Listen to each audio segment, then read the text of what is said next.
ভারতীয় জনতা পার্টির সর্বভারতীয় সভাপতি জগৎ প্রসাদ নাড্ডাকে অনুরোধ করব তার মূল্যবান বক্তব্য রাখার জন্য। নাড্ডাজি। भारत माता की, भारत माता की जय श्री राम, जय जय श्री राम। सभी मिलके बोले भारत माता की, भारत माता की, भारत माता की। सभी जरा जोर से बोले जय मां काली, जय मां काली, जय मां काली। आज के इस विशाल जनसभा में मंच पर उपस्थित भारतीय जनता पार्टी बंगाल के जुझारू कर्मठ अध्यक्ष श्री सुकांत मजुमदार जी, हमारे भारत सरकार में मंत्री और यहां के प्रभारी पंकज चौधरी जी, हमारी संसद में वरिष्ठ नेता और सांसद बहन लॉकेट चटर्जी जी, हमारे सांसद और हमारे वरिष्ठ सहयोगी जगन्नाथ सरकार जी, हमारे सह प्रभारी अमित मालवीय जी, जगन्नाथ चट्टोपाध्याय जी, प्रदेश के महामंत्री और गोपाल चट्टोपाध्याय जी। आज मुझे यहां मां दुर्गा के, मां काली के शक्तिपीठ की धरती, जहां दक्षिणेश्वर से लेकर तारापीठ तक तारा मां विराजमान है, ऐसे शक्तिपीठ पर और ऐसी पवित्र धरती पर मुझे आने का सौभाग्य मिला और मुझे यहां जोरा शिव मंदिर को भी नमन करने का सौभाग्य मिला और माता सर्वमंगला मंदिर को भी नमस्कार करने का सौभाग्य मिला। मैं ऐसी पवित्र शक्तिपीठ की धरती को नमन करता हूं और आशीर्वाद लेकर के अपनी बात को प्रारंभ करता हूं। मित्रों, हम सब जानते हैं कि बंगाल का वैचारिक पृष्ठभूमि ने हमेशा देश को एक नई दिशा दी है और यह कहा जाता है कि what Bengal thinks today, India thinks tomorrow. जो बंगाल आज सोचता है वो देश कल सोचता है। यह बंगाल का नेतृत्व रहा है, इस बात को हमको समझना चाहिए। और जब मैं ये बोलता हूं तो जिस विचारधारा को लेकर हम आगे बढ़े हैं, इस विचारधारा के संस्थापक, प्रथम अध्यक्ष, जनसंघ के अध्यक्ष, इसी धरती से डॉक्टर श्यामा प्रसाद मुखर्जी का आशीर्वाद और मार्गदर्शन लेकर सारे देश में बंगाल के विचार से, श्यामा प्रसाद मुखर्जी के आशीर्वाद से और उनके विचार को आगे बढ़ाने का काम पहले जनसंघ ने किया और बाद में भारतीय जनता पार्टी ने किया। और आज मुझे खुशी है कि जिस विचार को श्यामा प्रसाद मुखर्जी ने रखा था, आज मोदी जी के नेतृत्व में भारतीय जनता पार्टी दुनिया की सबसे बड़ी पार्टी बनकर के उभर करके सामने आई है। मुझे खुशी है कि आज आचार्य देव प्रसाद घोष, वह भी जनसंघ के हमारे अध्यक्ष रहे थे और वह भी बंगाल से थे।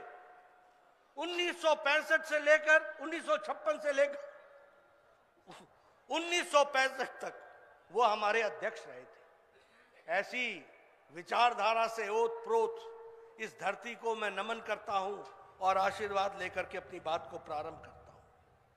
मित्रों, आज जब हम यहां बंगाल में एकत्र हुए हैं और मैं जब ये जन सैलाब देख रहा हूं, मैं मीडिया वालों को कहूंगा कि जरा कैमरा पीछे भी घुमा करके दिखाइए। ये जन सैलाब बताता है कि बंगाल में परिवर्तन होने वाला है और आगे चल करके बंगाल तीव्र गति से आगे बढ़ेगा। ममता राज का जो जंगल राज है, जो अपशासन है, जो शासन नाम की कोई चीज नहीं है, उसको बंगाल की जनता अलविदा कहने वाली है। लेकिन मैं ये भी आपको बताना चाहता हूं कि मोदी जी के नेतृत्व में देश कहां आगे बढ़ रहा है।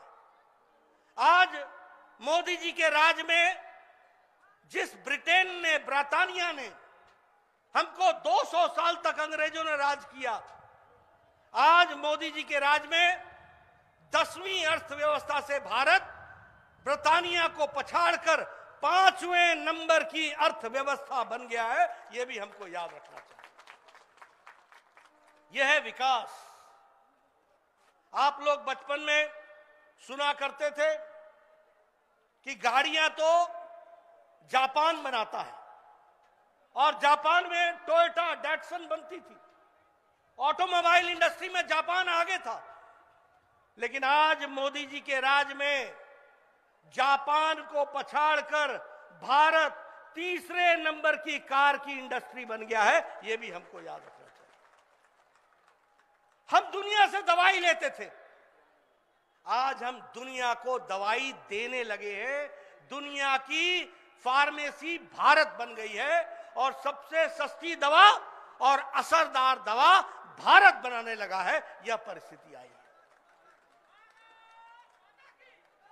मित्रों, आपको जानकर खुशी होगी, 2014 में 92% मोबाइल आपके हाथ में जो होता था वो चाइना से आता था, वो यूरोप से आता था, वो अमेरिका से आता था। आज आपको जानकर खुशी होगी कि भारत में 97% मोबाइल अब भारत में बनने लगा है और भारत बनाने लगा है। और अगर आप लोगों को कभी भी एप्पल का मोबाइल मिले, नया मोबाइल, तो देखना उसमें लिखा हुआ है made in India.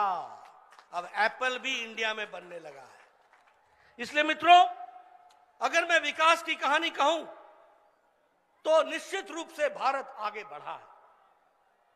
Modi ji के नेतृत्व में सुशासन, अच्छा शासन, लोगों को राहत मिले, लोगों को ताकत मिले, महिलाओं को ताकत मिले, युवाओं को ताकत मिले, किसानों को ताकत मिले, दलितों को ताकत मिले, आदिवासी भाइयों को आवाज मिले, युवाओं की आकांक्षाओं को उड़ान मिले। ये काम अगर किसी ने किया है तो नरेंद्र मोदी जी ने किया है। और मैं ये इसलिए कह सकता हूं कि आज आपने देखा होगा कि अमेरिका के राष्ट्रपति भी मास्क लगा करके आप उनकी तस्वीर देखते होंगे। देखते हैं कि नहीं देखते हैं? देखते हैं कि नहीं देखते हैं? और यहां आप सब लोग बड़े नजदीक नजदीक बैठे हैं और किसी ने भी मास्क नहीं लगाया है। यह इसलिए संभव है क्योंकि मोदी जी ने 140 देश के लोगों को 220 करोड़ डबल डोज सुरक्षा कवच आपको दिया है। और आपको जानकर खुशी होगी, भारत अब वैक्सीन लेने वाला भारत नहीं है। भारत ने वैक्सीन मैत्री में 100 देशों को वैक्सीन दी है और 48 देशों को मुफ्त में वैक्सीन दी है। मोदी जी के नेतृत्व में भारत देने वाला बन गया, लेने वाला नहीं है। अब देने वाला भारत बन गया है। यह है हमारे विकास की कहानी। आपको मालूम है, अभी यूक्रेन का युद्ध हुआ, किस राष्ट्रपति ने और किस प्रधानमंत्री ने युद्ध रुकवा करके अपने बच्चों को लाने का काम किया? क्या अमेरिका ने किया? क्या ऑस्ट्रेलिया ने किया? क्या पाकिस्तान ने किया? क्या श्रीलंका ने किया? किसी देश ने किया? लेकिन आज मोदी जी की शख्सियत, उनका व्यक्तित्व इस प्रकार का बना है कि उन्होंने एक समय में पुतिन से बातचीत की, एक समय में ज़ेलेंस्की से बातचीत की, युद्ध को रुकवाया और 22,500 बच्चों को सुरक्षित लेकर के भारत पहुंचे। यह परिस्थिति आकर के खड़ी। और मुझे इसमें खुशी है कि हमारे बंगाल के भी 300 बच्चे सुरक्षित बंगाल पहुंचे। दीदी, यह है बंगाल के प्रति आदरणीय मोदी जी का देखने का नजरिया। सबका साथ, सबका विकास, सबका विश्वास, सबका प्रयास, इस बात को पूरा किया है। मित्रों, हम डबल इंजन की सरकार की बात करते हैं। हमने कोशिश की थी कि आप हमारी सरकार बनाएं, आप नहीं बना पाए, कोई बात नहीं, अगली बार की तैयारी करो, एक धक्का और दो और फिर से सरकार बनाएंगे। इस बात के लिए हम प्रयास करेंगे। और मित्रों, मोदी जी ने कभी कोई भेदभाव नहीं किया। अभी हमारे बजट में कोलकाता के लिए 1000 करोड़ रुपए मेट्रो के लिए रखा है। 1000 करोड़ रुपए कलकत्ता के लिए। अभी चितरंजन कैंसर सेंटर के लिए 15 करोड़ रुपए रखे हैं इस बार के बजट में। जगन्नाथ दा, मालूम है ना आपको? लॉकेट दी मालूम है ना आपको? हमारे सत्यजीत रे फिल्म टेक्नोलॉजी के लिए 63 करोड़ रुपए रखे हैं और इंडियन स्टैटिस्टिकल इंस्टीट्यूट के लिए 23 करोड़ रुपए रखे हैं। मुझे खुशी है कि मैं बताना चाहता हूं कि 30 दिसंबर 2022 को, पिछले साल के अंतिम दिनों में 30 दिसंबर को आदरणीय मोदी जी यहां आए थे।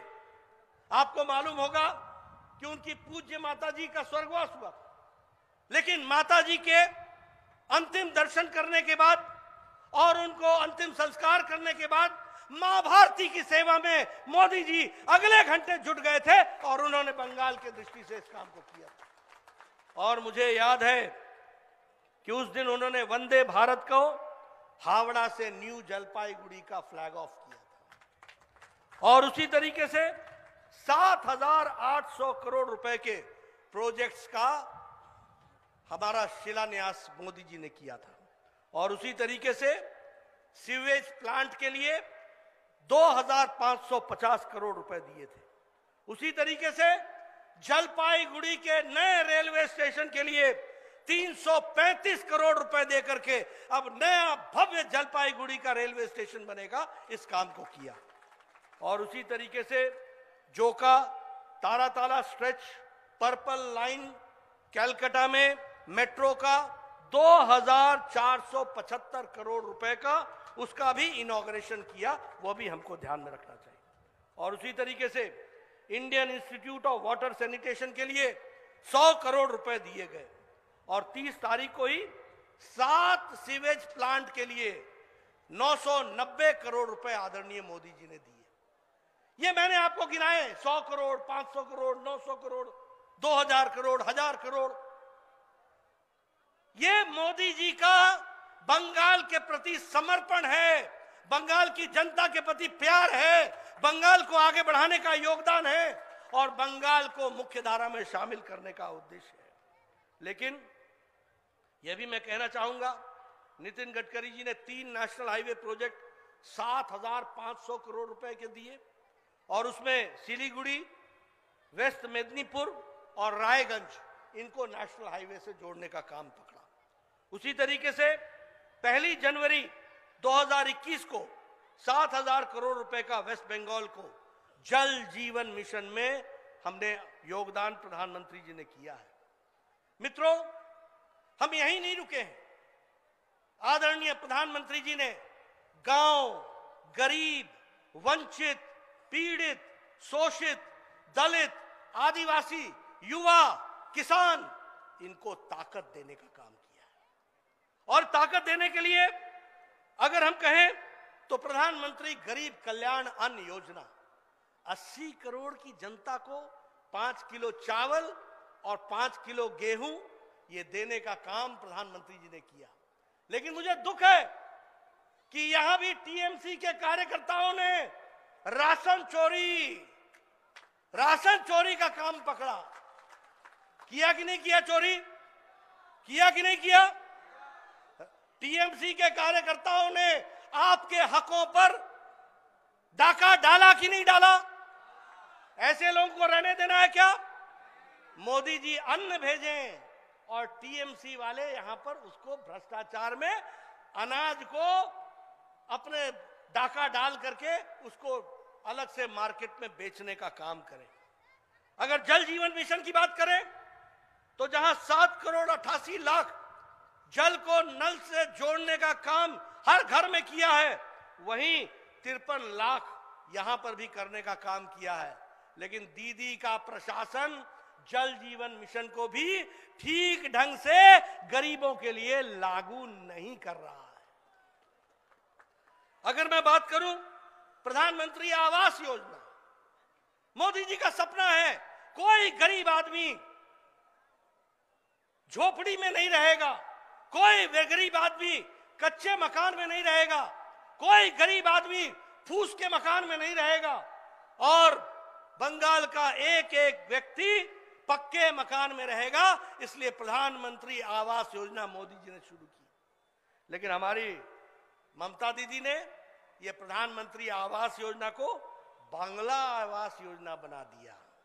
बांग्ला आवास योजना यानी खुद कुछ नहीं देना, लेकिन नाम की भी चोरी कर लेना, यह दीदी ने सीखा। और सबसे बड़ी बात यह है कि आज प्रधानमंत्री आवास योजना का जब ऑडिटिंग हो रही है तो ध्यान में आ रहा है कि जिन लोगों के पक्के मकान हैं, टीएमसी के कार्यकर्ता, उन्हीं को फिर से प्रधानमंत्री बांग्ला आवास योजना के तहत उनको मकान दिए जा रहे हैं। ऐसी चोरी होने देना है क्या? होने देना है क्या? ऐसी चोरी होने देना है क्या? ये टीएमसी वालों को सबक सिखाना है कि नहीं सिखाना है? इन लोगों का भ्रष्टाचार समाप्त करना है कि नहीं करना है? देखो क्या काम पकड़ा इन्होंने। प्रधानमंत्री आवास योजना में जिनके 2-2 मंजिले के पक्के मकान हैं, वो प्रधानमंत्री आवास योजना ले रहे हैं। जिनके 3-3 मंजिले मकान हैं, वो आवास योजना ले रहे हैं। ऐसी भ्रष्ट सरकार को रहने देना है क्या?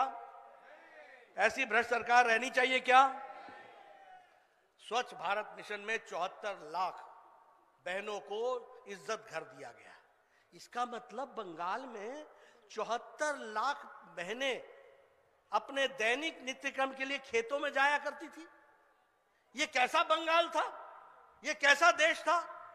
12 करोड़ लोग बहनें खुले में शौच जाती थी और 74 लाख लोग बंगाल में जाया करते थे। लेकिन स्वच्छता अभियान के तहत 74 लाख इज्जत घर बना करके बंगाल की बहनों का, माताओं का सशक्तिकरण किया। तो मोदी जी ने किया, यह भी हमको याद रखना चाहिए। आयुष्मान भारत, मैं स्वास्थ्य मंत्री था, हमने कहा 5 लाख रुपए गरीब लोगों को देंगे। मुझे दुख है कि यह आयुष्मान भारत हम बंगाल में लागू नहीं कर पा रहे हैं और यहां पर 4 करोड़ 76 लाख लोग इससे डिप्राइव्ड हैं। क्या ये होने देना है क्या? होने देना है क्या? आप नहीं चाहते कि 5 लाख रुपए का सालाना गंभीर बीमारी से लड़ने के लिए मोदी जी का आशीर्वाद मिले? आप चाहते हैं ना? अगर चाहते हैं तो आने वाले समय में टीएमसी को अलविदा और कमल का स्वागत करने के लिए तैयार रहिए। इस बात को पूरा करें। प्रधानमंत्री किसान सम्मान निधि, हमको याद है हमने किसान सम्मेलन किया था इलेक्शन से पहले। 3 साल तक इन्होंने किसान सम्मान निधि, ममता देबोना देबोना देबोना होबे ना। अरे मैंने कहा ममता जी, ये गरीब किसान को 2000 रुपए हर चौथे महीने मिलेगा, 6000 रुपए साल का मिलेगा, आपको क्या तकलीफ है? होबे ना, करबे ना। और बाद में जब भारतीय जनता पार्टी ने चुनाव में मुद्दा बनाया, तब जाकर के ममता जी ने प्रधानमंत्री किसान सम्मान निधि शुरू की। ये सरकार, वर्तमान सरकार, ये टीएमसी, टी है टोलाबाजी, टी है टेरर, एम है माफिया, एम है मनी लॉन्ड्रिंग और सी है करप्शन और सी है कमीशन। ये है टीएमसी का पूरा मतलब। और उसी तरीके से हमारी ममता दीदी महिला है, बंगाल महिलाओं का सम्मान करना जानता है, बंगाल महिलाओं को बड़े ऊंचे स्थान पर रखता है। मां दुर्गा की धरती है, मां काली की धरती है, शक्ति की धरती है।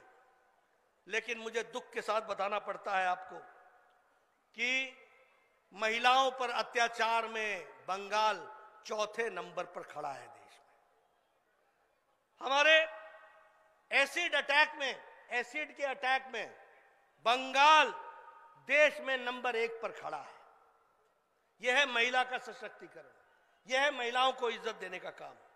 और महिलाओं के ट्रैफिकिंग में और महिलाओं के किडनैपिंग में बंगाल तीसरे नंबर पर खड़ा है, तीसरे नंबर पर खड़ा है। क्या बंगाल को ममता जी ने इज्जत दी है?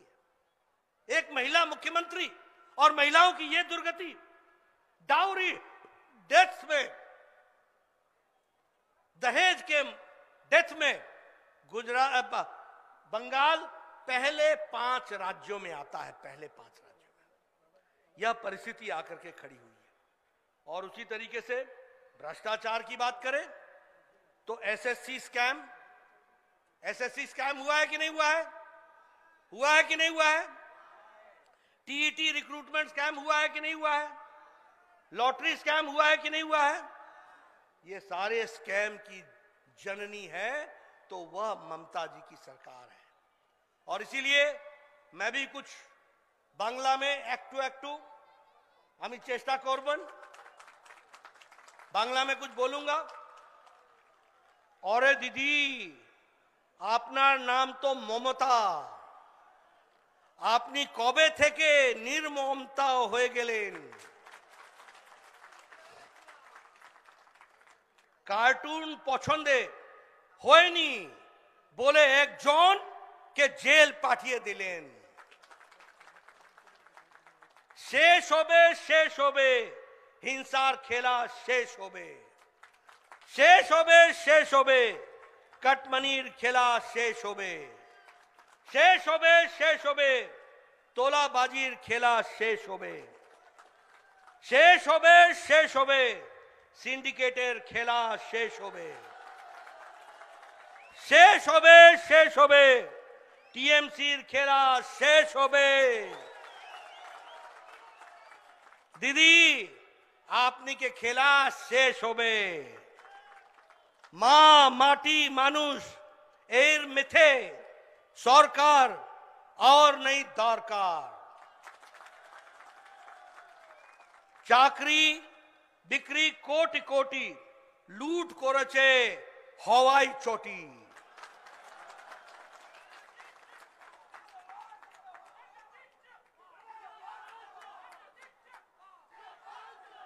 গেরুয়া ঝড় আসেছে টেরে, ভাগ তৃণমূল বাংলা ছেড়ে। দিদি বলে ক্ষমতায় এসে 6 মাসেই শিল্প করবেন, কিন্তু কি হলো দিদি, কোথায় আপনার প্রমিস? দূরবীন দিয়েও বাংলা শিল্প খুঁজে পাওয়া যায় না। কদিন আগে ই প্রমিস দিয়েছিল, কিন্তু দিদি বাংলার মানুষকে দেওয়া প্রমিস রাখতে পারিনি। দিদি প্রায় বলে এগিয়ে বাংলা, দিদি ঠিকই বলে অত্যাচারে এগিয়ে বাংলা, অপশাসনে এগিয়ে বাংলা, খুনের রাজনীতি এগিয়ে বাংলা, দুর্নীতিতে এগিয়ে বাংলা।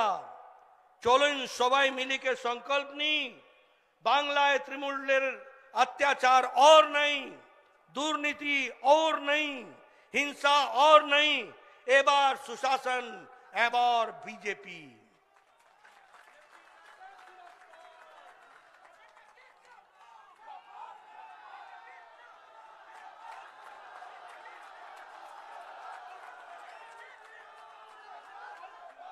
कोयला पाचार, गोरु पाचार, कोयला पाचार, गोरु पाचार, कोषागार फाका, खुजे देखो टालिर चाले, लुकिए जानोतार टाका। आपने मेरी बात सुनी, आगे ममता जी को छुट्टी देना है कि नहीं देना है?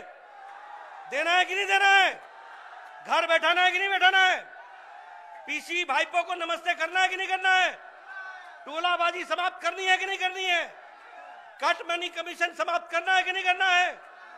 प्रधानमंत्री आवास योजना गरीबों को मिले, इसके लिए काम करना है कि नहीं करना है? अगर करना है तो दीदी को आराम दो और इन लोगों को काम दो, काम करने के लिए वजह दो। बहुत बहुत धन्यवाद।